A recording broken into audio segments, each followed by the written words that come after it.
for you and your journey in terms of actually making and creating the product, what experiences, what challenges did you have doing that, or was it, it's pretty simple? For the longest, my mom didn't want me to, pursue that. She said, all right, well, you go to law school first. You want to be an engineer or you want to be a doctor. Do that first, establish that foundation, then do that. But I feel like, if you really believe in something that you're doing and you really believe that you're going to be successful as an individual, then why would you take that route and not just shoot straight towards what God has placed on your heart? Right. But yeah. So talk about that though. Like, how was when you were telling your mom, like? She was pissed. She was pissed. I literally remember because I know, because I'd be late to like my labs, for example, because I started off as a human biology major, health and human sciences, and I'd be late to my labs because I'm throwing on fits, and I'm like, why am I putting fits together for lab? So I feel like it was during that time that I really realized what I was passionate about and what mattered to me. And I was expressing myself as a creative, through fashion and using fashion as an outlet for my creativity, because fashion is art, So yeah, I realized that, came to terms with that. Then I had to tell my mom. 17. Yeah, I started college when I was 17. So I was 17. I realized, actually no. When I realized that, I was about like 18 and a half, because I know I made that transition during my second semester of sophomore year. My mom was pissed.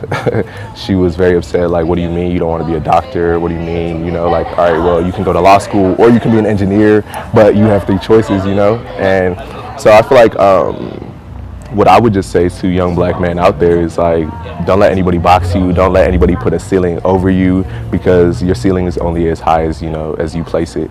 But I think it takes introspection and really realizing what it is that you believe in, what it is that can take you far, and really looking inward to figure out purpose, because we all understand purpose, or not, we don't all understand it, but we all have purpose and we all have great purpose.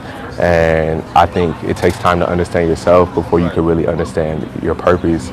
And I don't think that's emphasized enough, getting to know yourself and really taking that time to be like, alone. A lot of the times you see people, they don't even want to be alone because they don't know themselves. It's like sitting with a stranger, But yeah, I would just say take that time to be by yourself and really get to know yourself and really get to love yourself, and then you will have that confidence, and then we decided, all right, well, how are we going to get this across without just throwing like, some woke phrase or like, something conscious on a t-shirt.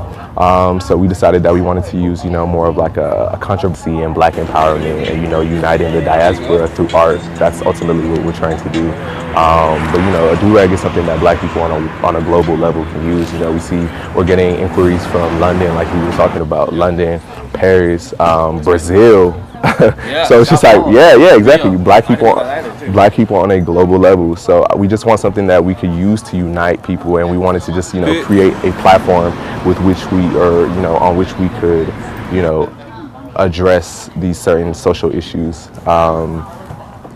Because, honestly, a durag being criminalized, even though it's just a self-care product, that speaks to a larger societal issue. Like, you just want me to be criminal regardless, you want to criminalize my blackness, and I feel like that's something that needs to be spoken against. So do you guys plan on kind of expanding into other products? Absolutely, because, we feel like, durags are cool, like, but, we have so much more that we can contribute as well, and there's other ways, by which we could, unite the diaspora, through art. So we're whipping up some stuff, things I can't say necessarily. I don't know if I really have approval to say them, But yeah, so we're whipping up some stuff, working on some things. But yeah, so durags, maybe a couple more lines of durags, but definitely gonna be venturing into garments, but not even just garments. There's so many things that you could do, with this mission, with this vision. So we're very excited. Right. So do you guys plan on also, as a company, what are your ties in terms of? Do you guys have specific activism, like in terms of that you're trying to rebrand the consciousness around? I would say Not even just one. It's really pertaining to like just any misperception or misunderstanding of black culture, or just anything that people use, and just dilute, blackness, or misunderstand blackness, misrepresent blackness. Like we see blackness and black people, on a global level just being misrepresented. Every time I see Africa on TV, I see flies on children's faces and, people that are hungry, but that's not the reality of Africans everywhere, when you see, black people on TV, you see them like, you see low income neighborhoods, you see these certain stereotypes being perpetuated, and, this is problematic, and we know that. So it's like, it's up to us to address these things. Speaking of that, then can you tell us, again, I guess, how your family upbringing, how your family raising really... Well, I'm first generation Nigerian. So when my dad came here, he was like struggling. Like he came here with his accent and his blackness. So he really like, if you want to talk about like, a reason to not succeed, and he didn't understand the society, So if you want to talk about a reason not to succeed, then that's all of them, being a black man with an accent with no understanding of how the society operates. But still he came, he thrived, was able to eventually get a car. He came here for pharmacy school.